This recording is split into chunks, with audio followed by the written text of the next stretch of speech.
एक दिन श्री कृष्ण और अर्जुन महल से बाहर घूमते हुए जंगल के रास्ते पर निकल गए। रास्ते में उन्होंने एक गरीब ब्राह्मण को देखा जो भिक्षा मांग रहा था। अर्जुन, हे प्रभु, यह ब्राह्मण कितना गरीब और दुखी है। मुझे इसे कुछ देना चाहिए।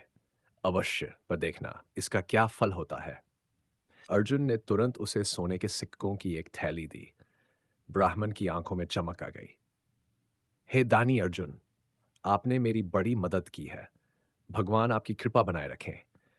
वह थैली लेकर खुशी खुशी घर की ओर चल दिया, लेकिन जंगल के रास्ते में एक चोर ने उसे लूट लिया। हे भगवान, मैंने ऐसा क्या पाप किया जो मेरे साथ ऐसा होता है। मेरा भाग्य ही खराब है। अगले दिन ब्राह्मण फिर से भीख मांगने पहुंच गया। अर्जुन और श्री कृष्ण ने उसे देखकर पहचान लिया। अर्जुन, अश्व प्रभु, यह ब्राह्मण फिर से यहीं खड़ा है। इसे तो मैंने कल ही सोने की थैली दी थी। उन्होंने ब्राह्मण से पूछा तो उसने अपनी दुख भरी कहानी सुनाई। यह तो बड़ा दुर्भाग्यपूर्ण है। लगता है इस ब्राह्मण की किस्मत में सुख लिखा ही नहीं है, लेकिन मैं इसे एक और मौका दूंगा। इस बार अर्जुन ने उसे एक बड़ा हीरा हीरा दिया। ब्राह्मण हीरे को लेकर घर गया और उसे एक पुराने घड़े में छिपा दिया। अगले दिन ब्राह्मण के उठने के पहले उसकी पत्नी पानी भरने नदी की ओर गई। पानी भर के लाते समय उसके हाथ से घड़ा फिसल कर गिरा और टूट गया।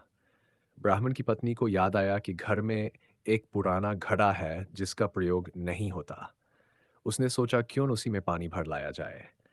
वो घर आई, घड़ा उठाया और वापस पानी भरने चल दी।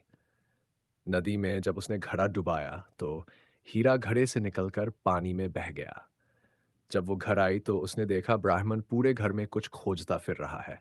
ब्राह्मण ने जब अपनी पत्नी के हाथ में उस घड़े को देखा और घड़े में सिर्फ पानी भरा देखा तो वह समझ गया क्या हुआ होगा। ब्राह्मण, हे भगवान, मेरा दुर्भाग्य कभी मेरा पीछा नहीं छोड़ता। मैं अब क्या करूं? ब्राह्मण फिर से अगले दिन भीख मांगने पहुंच गया। श्री कृष्ण और अर्जुन ने उसे फिर देखा। अर्जुन, प्रभु, अब मैं इसकी मदद नहीं कर सकता। इसका भाग्य ही खराब है। श्री कृष्ण, भाग्य से अधिक बल कर्म का होता है। इसे एक अवसर और दें, लेकिन मेरी तरह। श्री कृष्ण ने उसे 2 पैसे दिए। हे प्रभु, 2 पैसे से इसका क्या भला होगा जब मेरे सोने और हीरे से कुछ नहीं हुआ। श्रीकते रहो अर्जुन, ये चमत्कार नहीं, सृष्टि का नियम है। ब्राह्मण अपने भाग्य को कोसता हुआ घर जा रहा था। रास्ते में उसने एक मछुआरे को देखा जो कि एक ताजी बड़ी मछली पकड़ कर ले जा रहा था। मछली उसके जाल में तड़फड़ा रही थी और छूटने के लिए प्रयास कर रही थी। ब्राह्मण को उस मछली की स्थिति देखकर दया आ गई। उसने सोचा, इस 2 पैसे में मेरा क्या भला होगा। क्यों न इससे इस मछली के प्राण ही बचा लिए जाएं। हे भाई, ये मछली बेचोगे? हाँ, 2 पैसे में ले लो। ब्राह्मण ने मछली खरीदी और नदी में छोड़ने चला गया, लेकिन मछली के मुंह में कुछ फंसा हुआ था। उसने मछली का मुंह खोलकर देखा तो चौंक गया। ब्राह्मण हीरा पाकर खुशी से चिल्ला पड़ा, देखो देखो, मिला गया मिला गया, आखिर मुझे मिल ही गया। उसी समय वह चोर, जिसने पहले ब्राह्मण के सिक्के लूटे थे, वहीं से गुजर रहा था। चोर ने उसे देखकर पहचान लिया था कि ये वही व्यक्ति है जिसके सिक्के उसने चुराए थे। ब्राह्मण के चिल्लाने की आवाज सुनकर उसे लगा कि ब्राह्मण ने उसे पहचान लिया है और अब वो उसे पकड़वा कर सजा दिलवाएगा। चोर ने ब्राह्मण के पैरों में गिरकर माफी मांगी। चोर गिड़गिड़ाते हुए, भाई मुझे माफ कर दो, ये लो तुम्हारे सिक्के वापस कर रहा हूं, बस मुझे सजा मत दिलवाना। ब्राह्मण ने उसे माफ कर दिया और खुशी खुशी घर लौट गया। अगले दिन वह अर्जुन और श्री कृष्ण के पास पहुंचा। हे दानी अर्जुन और प्रभु कृष्ण, आपने मेरी सहायता की।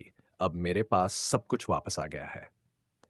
ब्राह्मण के जाने के बाद अर्जुन ने श्री कृष्ण से पूछा, अर्जुन, हे प्रभु, यह कैसा चमत्कार हुआ। मेरे दिए सिक्के और हीरे ने इसे कुछ नहीं दिया, लेकिन आपके 2 पैसे ने इसका जीवन बदल दिया। श्री अर्जुन, जब उसके पास धन संपत्ति थी, वह केवल अपने बारे में सोच रहा था, लेकिन मेरे दिए 2 पैसे उसने परोपकार में लगा दिए। जो दूसरों के लिए सोचता है, उसकी उसकी चिंता स्वयं भगवान करते हैं।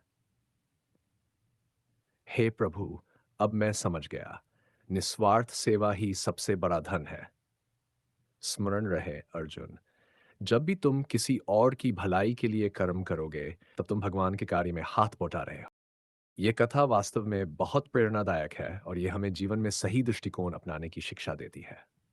श्री कृष्ण और अर्जुन के संवाद में न केवल भक्ति और निस्वार्थ सेवा का संदेश है, बल्कि ये भी दर्शाता है कि जो कर्म हम दूसरों के भले के लिए करते हैं, वही हमें सर्वोत्तम फल देते हैं। धन और संपत्ति का महत्व तब तक है जब तक हम इसे केवल अपने लिए उपयोग करते हैं, लेकिन जब हम इसे दूसरों के भले के लिए खर्च करते हैं, तो भगवान स्वयं हमारी मदद करते हैं। इस कथा से यह भी सीखने को मिलता है कि भाग्य और कर्म का एक गहरा संबंध है। श्री कृष्ण का संदेश स्पष्ट है, कर्म, विशेष रूप से निस्वार्थ सेवा, सबसे बड़ा पुण्य है। जय श्री कृष्ण।